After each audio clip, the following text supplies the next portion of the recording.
하나님의 말씀은 누가복음 2장에 있는 말씀인데 중간 나레이션 중에서 딱 가운데 우리 안상호 전사님이 봉독하신 말씀과 겹침으로 제가 다시 읽지 않겠습니다. 오늘 2025년도 예수님의 성탄하신 날을 함께 예배하시는 여러분들을 주님의 이름으로 축복합니다. 옆에 계신 분들하고 성탄 인사 한번 하시죠. 메리 크리스마스 하시겠어요? 시작. 예. 아이고 그래요. 예. 예. 예배 마친 다음에 우리 떡국 드시면서 같이 한번 다시 하시면 좋겠는데 오늘 우리가 칸타타에 있는 대로 한 노래가 태어났다. 노래 대신 주님이라고 우리가 표현한다면 예수님의 성탄은 나의 노래입니다. 옆에 있는 분들하고 다시 한번 인사하시죠. 예수님의 성탄은 나의 노래입니다. 시작. 예. 과거에도 그런 회중과 함께 찬양대와 같이 교창하는 일이 있었는지 모르겠는데 오늘 이 칸타타와 함께 하나님께 영광을 돌린 것은 저는 음악 예배를 오래 해봤거든요. 정말 우리들 찬양하시는 분만 아니라 다 듣고 있는 분들도 구경하고 누구 잘했다 못했다 잘했나 뭐 이런 걸 보는 게 아니라 한 마음 한 뜻으로 하나님께 찬양드리고, 사실 오늘 성탄 설교는 사실 안 해도 돼요. 그 앞에 있는 중간중간 있던 나레이션 있잖아요. 우리 전사님들이 읽으신 그 이야기, 그 속에 성탄 메시지는 다 들어있습니다. 그럼에도 제가 목수의 이야기를 잠깐 하고 싶은 것은 지난 주일에 말씀드린 것처럼 마리아가 베들레헴까지 가게 된 것은 오늘 기도하신 우리 이주혜 전사님처럼 배가 이제 아이를 잉태한 상태에서 먼 길을 여행을 했고 호적을 하러 갔다가 거기서 해산할날에 차서 아이를 낳았다. 이게 마리아의 이야기이기도 하고 그 사건을 통하여서 그때 그 사람들만 아니라 오늘 우리들도 구원하신 아기 예수님이 성탄하셨다는 이야기인데, 사실 태어났을 때 세상은 그를 주목하지 않았습니다. 아주 요란복적하게 뭐 광고가 된 것도 아니고, 성경에 단 두 종류의 사람, 우리가 대림절 두 번째 주에 보았던 동방에서 온 박사들이 별을 따라 찾아와서 예수님 경배하고 돌아갔고, 다른 하나는 오늘 누가복음 2장에 나오는 밤에 들에서 목자들이 양을 치다가 천사들의 소식을 듣고 찾아가서 경배했다. 두 종류의 사람만 얘기하고 있습니다. 아마 사회적인 계급으로 보면 동방의 그 박사들은 상당히 지도층에 있고 공부도 많이 한 사람들이 되고 또 많은 것을 누릴 수 있는 사람들이었다고 생각이 돼요. 그러니까 그 이란 우르미아에서부터 거기까지 그 먼 길을 여행할 수 있었을 텐데, 그 지경에 멀지 않은 곳에 있는 곳에서 들에서 한밤중에 밤새도록 양을 치고 있던 목자들의 이야기, 비교해 보면은 조금 차이가 나는 사람들일 수 있어요.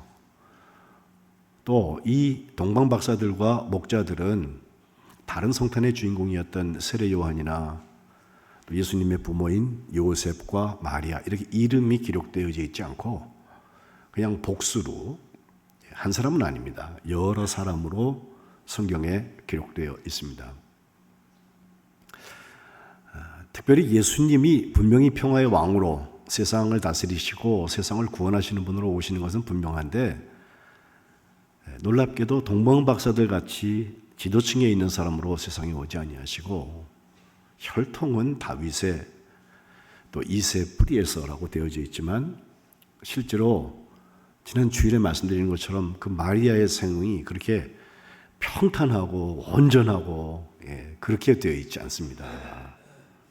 어떻게 보면 세상에서 조용히 잊혀진 사람인 것처럼, 그러나 순례자의 삶을 살았던 한 여인의 모습을 보게 되는데 사회적으로 주목받지 못하는 그런 사람이었고, 또 정상적인 가정생활을 통하여서 아이를 낳은 것이 아니라 남자를 알지 못하는 한 여인에게 성령으로 잉태했다라고 우리가 말하는 그 수태 사건과 탄생 사건을 성경이 기록하고 있는데 이와 비슷한 종류의 경배자라면 동방박사보다는 목자들이었을 거라고 생각됩니다.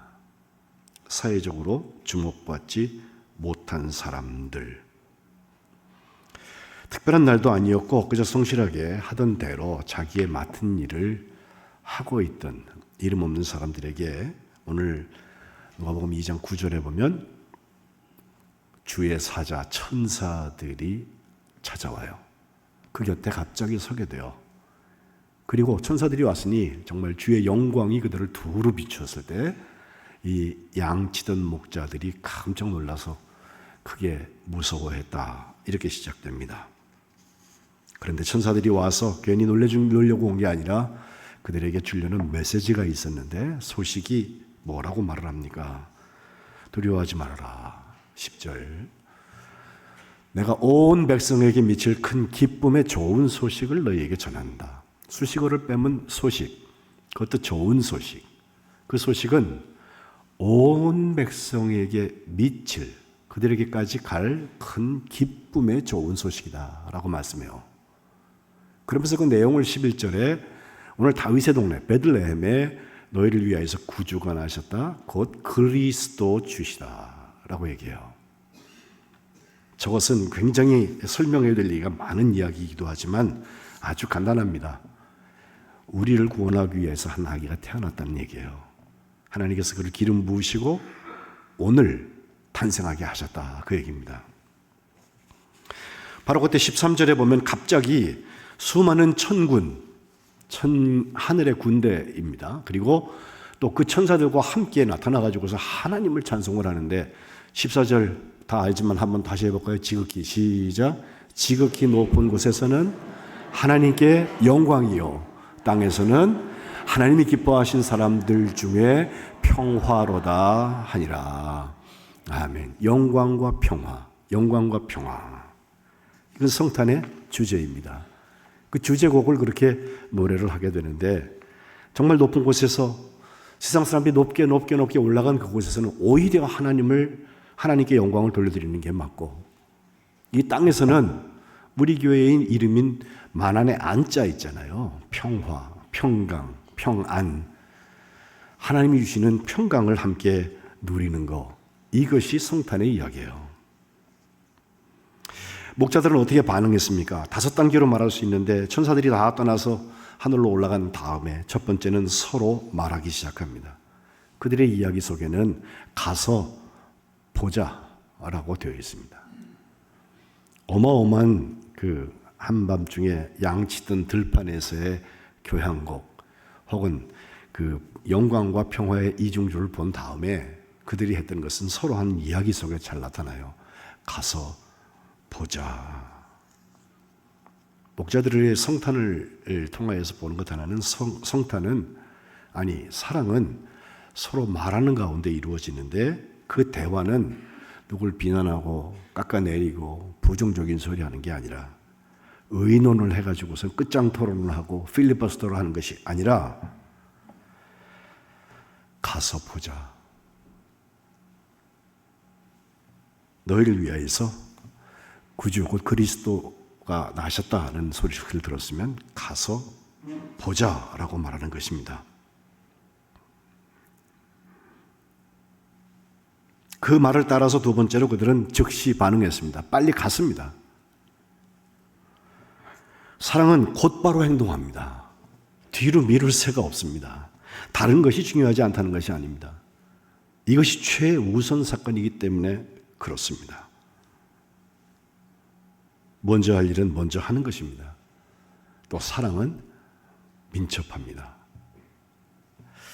40년 전에 제가 목사 안수를 받고 군목으로 훈련을 받고 저 금강산 가는 길 양구 그것도 그냥 산골짜기야. 가보니까 우리 선배가 제게 그러더라고요. 거기 가면 하늘 세 평, 땅 세 평이라고 그래요.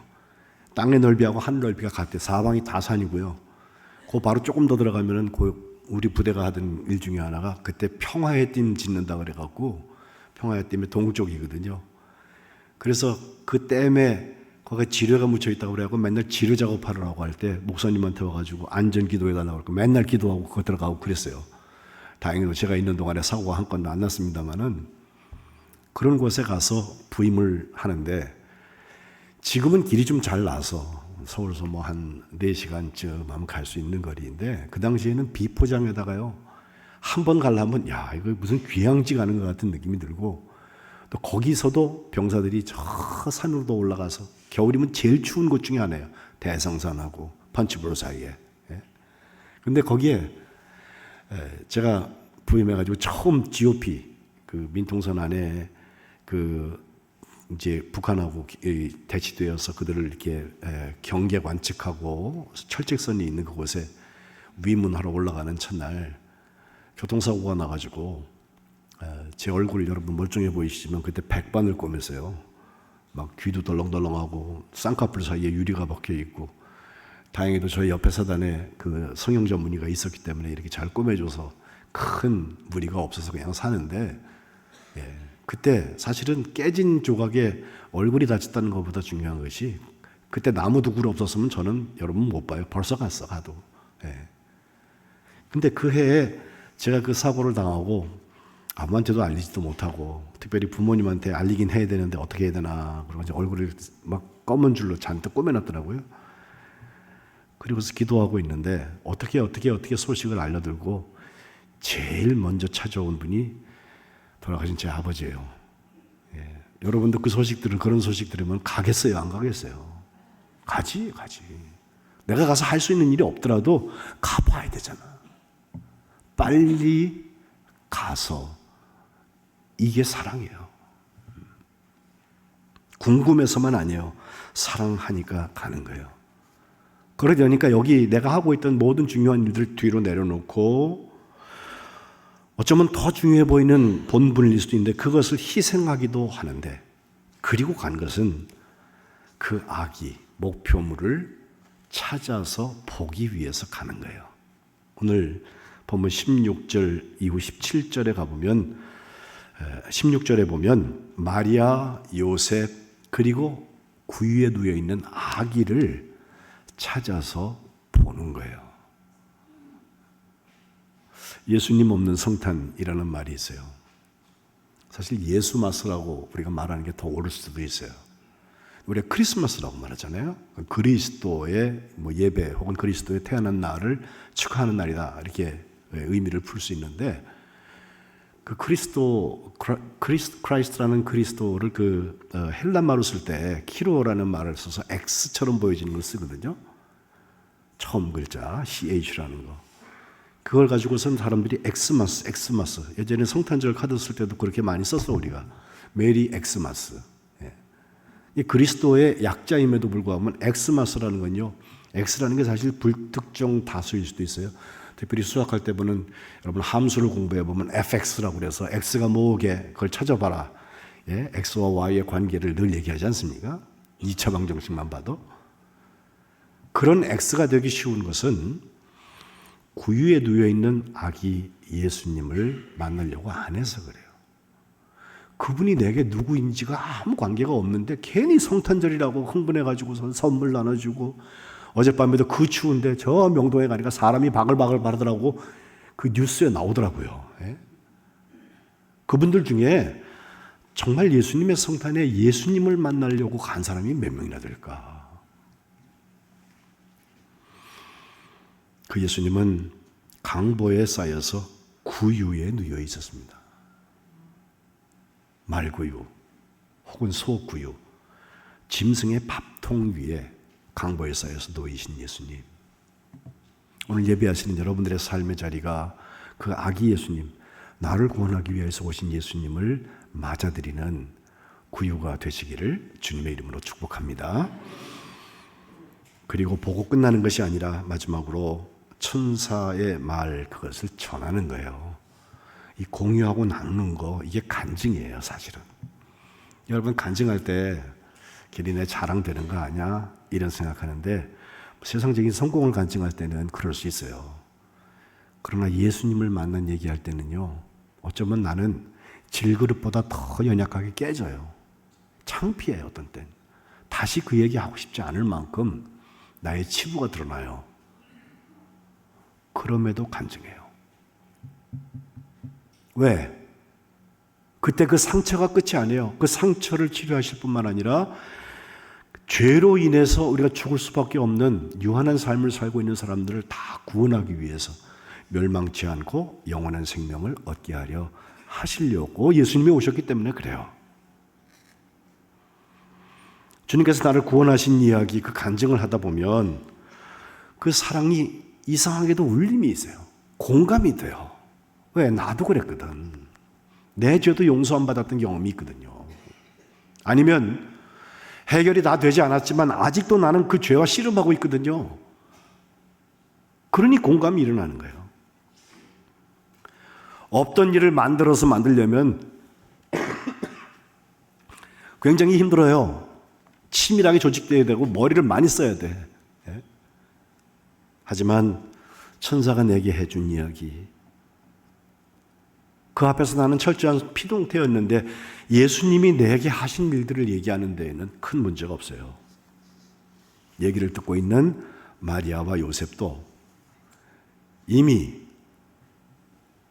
잉태했을 때부터 지금까지 계속해서 그 문제 가지고 생각하고 현몽하고 정말 지시대로 말씀대로 살아왔던 사람들이라서 바로 알 수 있어요. 똑같은 사건, 그것을 전달하고 공유하는 거, 그게 성탄의 사랑의 능력입니다. 그 사람 귀에 듣기 좋게 하려고 말을 만들어서 하는 게 아니에요. 내게 주신 은혜를 얘기하는데 공감이 되는 거예요. 이게 성탄입니다. 반응에 대해서 너무나 염려하지 마십시오. 18절에 보면 듣는 사람이 야, 저 목자들 뭐 이름도 없는 사람들이에요. 근데 어떻게 저런 일이 일어났을까? 놀랍게 여기는 사람들도 있어요. 그러나 성탄의 주인공이 되었던 그 사랑의 마리아는 이 모든 말을 마음의 색이어서 생각했다. 은혜 받는 거예요.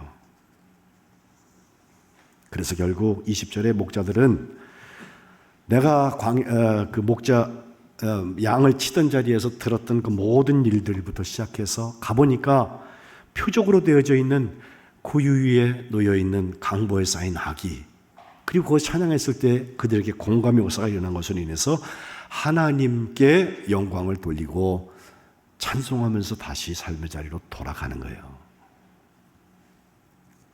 이런 점에서 성탄은 1년에 하루가 아니라 365일이 되어야 할 것입니다. 저는 2025년도에 세례 요한에서 시작해서 동방박사들의 먼 여행과 요셉과 마리아를 통하여서 오늘에 함께 왔습니다. 이제 사랑으로 오신 예수님의 성탄의 역사가 우리 만안교회에 열려져야 할 텐데 그 사랑의 수고가 만안교회의 기도 제목이 되고 열매의 특징이 되시기를 주님의 이름으로 축복합니다. 우리나라에서 시작된 한 운동의 이야기라고 마칠게요. 지금 아직도 우크라이나하고 러시아가 성탄절만이라도 좀 전쟁하지 말라고 그렇게 얘기를 해도 어제도 막 터졌다고 그래요. 많은 사람들이 죽고 특별히 아이들이 죽는 이야기가 나오는데 우리나라 한국전쟁 때 1952년도에 에버렛 스완선이라는 목사님이 미국에서 한국에 와요. 미군들이 와 있으니까 그 군인들을 좀 어떻게 도와주려고 또 영적인 서포트를 하기 위해서 왔는데 한 1년쯤 있다가 다시 이제 귀국하는 그런 자리에 서게 되는데 가기 전날쯤에서 길에 차가 다니면서 막 쓰레기 같은 것을 막 이렇게 전쟁 폐허되니까 그걸 다 치워야 되잖아요. 그런 거를 막 싣는 그런 장면을 보게 되는데 이 푸대자루 하나를 확 사람들이 던지는데 보니까 그 푸대자루에서 사람 손이 하나 툭 나오더래.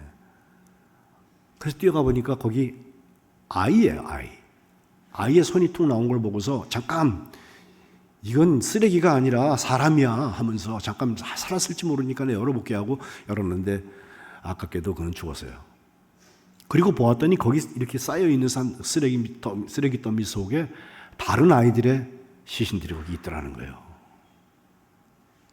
그걸 보고 정말 힘들고 어려운 마음으로 비행기를 타고 돌아가는데 그때 프로펠러 비행기거든요. 그 프로펠러 돌아가는 소리 가운데 하나님의 음성이 자기에게 들리는데 너 그거 봤지? 이제 뭐 할래? 너 그거 봤지? 이제 뭐 할래?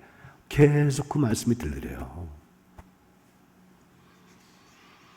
그래서 그는 미국에 귀국해가지고 전쟁 고아들을 돕기 위해서 한 달에 몇 달러, 얼마 되지 않는 돈이에요. 그걸 자기가 스스로 모으기 시작을 하고 다른 사람들에게도 그 이야기를 전하기 시작했어요. 1956년도에는 에버ett 스완슨 전도협회라고 말할 수 있는 한 단체가 시작이 되는데 거기서 몇 년간 모은 돈 가지고 우리 강원도 삼척이라는 곳에다가 보육원 하나를 열어요. 아이들 고아원이죠. 뭐 사진 하나 보여주시면 여러분 저런 스완슨 목사가 저런 기관들을 설립을 하기 시작을 하는데 그 이름이 신애원이에요. 믿을 신자 사랑애자. 믿음의 역사 다음에 우리가 사랑을 쓰고 가잖아요. 그 신애원이 삼척에 시작이 되어서 그때부터 그는 좀 일찍 하나님의 부르심을 받아요. 52살까지 살다가 1965년도에 하나님의 부르심을 받는데 12년 동안 일하면서 우리 전쟁고아 한국 어린이들 10만 명을 도와줬대요. 이 어마어마한 얘기입니다. 한 사람이 그렇게 보통 사람이에요. 어찌 보면 정말 목자 같아 이 사람은. 알려진 재력가도 아니고 그런 큰 목회를 하던 분도 아니에요. 그런데 그가 진심을 가지고 너 봤지? 이제 뭐 할래? 하나님의 그 음성 앞에 응답한 것이 우리랑 상관도 없는 미국 사람이 한국에 고아원을 세우기 시작해서 이것이 컴패션이라고 하는 컴패션이라는 말 자체는 사실 불쌍히 여긴다, 측은지심 그리고 깊은 동정이라고 말할 수 있는데 컴패션이라는 국제단체를 만들게 되는데 영어로는 거기에 얘기하기를 예수님의 이름으로 어린아이들을 그 빈곤 가난하고 못 먹고 죽어가는 거기에서부터 해방시킨다, 놓아준다라고 하는 뜻을 가지고 있는데 우리 이 컴패션 한국 코리아에도 보면 꿈을 이룬 어린이들에게 그리스도의 사랑을 이라고 저걸 풀어놓았어요. 제 홈페이지에 어저께도 들어가 봤더니 우리 좋아하는 축구선수 이영표 선수 있죠? 믿음이 좋잖아요. 전도사라고 그래. 이영표 선수가 아이라고 이렇게 써서 내가 이것을 머리로 한 것이 아니라 몸으로 배웠습니다 하면서 감사의 이야기를 하고 있고 또 많은 이성미 같은 개그맨이나 또 여러 신혜라 이런 사람들의 얘기가 송은이 이런 사람들의 얘기가 나오고 있던데 그분들이 홍보대사로 하는 것은 자기 이름을 알리려고 해서 하는 게 아니에요. 제가 이 단체 좋아하는 이유 중에 하나가 우리가 거기에 모으면 다른 데서는 이것저것 사업비로 일하다 보면은 돈이 많이 나가는데 여기는 85% 이상 직접 아이들이 도움을 받을 수 있도록 구조를 만들어 놨어요. 이 굉장한 얘기예요. 지금 1년에 컴패션 인터내셔널 전부가 하고 있는 모여져서 사랑으로 전해지고 아이들을 위하여서 쓰임받고 있는 그 금액이 1조 원이나 된대요. 그러면 8,500억 정도가 실제로 도움이 필요한 아이들에게 전달되고 있어요. 그만큼 먹이고 그만큼 입히고 그만큼 그들을 도와주고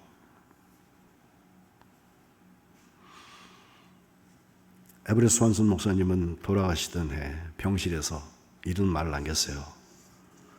내가 한 어린이의 손을 잡았을 때 고아원 하나, 한 보육원을 세울 수 있게 해주셨고 한 보육원을 세웠을 때 한 나라를 일으켜, 그게 대한민국이에요. 한 나라를 일으켜 주시면 하나님 감사합니다. 그리고 52살에 하나님의 부르심을 받았습니다. 하나님은 목자들을 통하여서 성탄하신 아기 예수님의 사랑을 우리에게 알려주십니다. 찬양하게 하시고 하나님의 인도하심을 받게 하십니다. 우리 만안교회가 사랑의 수고의 크게 알려지시기를 주님의 이름으로 축복합니다. 기도하겠습니다. 하나님, 사회적으로 주목받지 못하던 목자들에게 찾아가셔서 지극히 높은 곳에서는 하나님께 영광이고 땅에서는 그 기뻐하심을 입은 사람들 중에 평화라고 하는 찬송을 들려주시고 오늘 우리를 위하여서 구주 곧 그리스도가 태어나신 것을 알려주셨습니다. 우리 만안교회에서 나를 위하여 탄생하신 예수님의 이야기를 들은 하나님의 자녀들 오늘도 신방하여 주시고 저희들의 구유 가운데 주님이 성탄하여 주옵소서. 그리하여서 그 소식을 들은 다음에 거기에 가서 볼 수 있는 순종의 역사를 주시고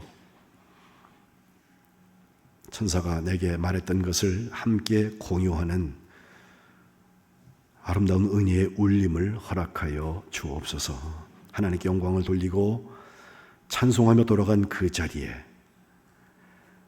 우리의 생명 다할 때까지 성탄하신 아기 예수님이 나의 주인 되시는 사랑의 수고가 열매 맺어지게 도와 주옵소서. 성탄하신 예수 그리스도의 이름으로 간절히 기도드립니다. 아멘.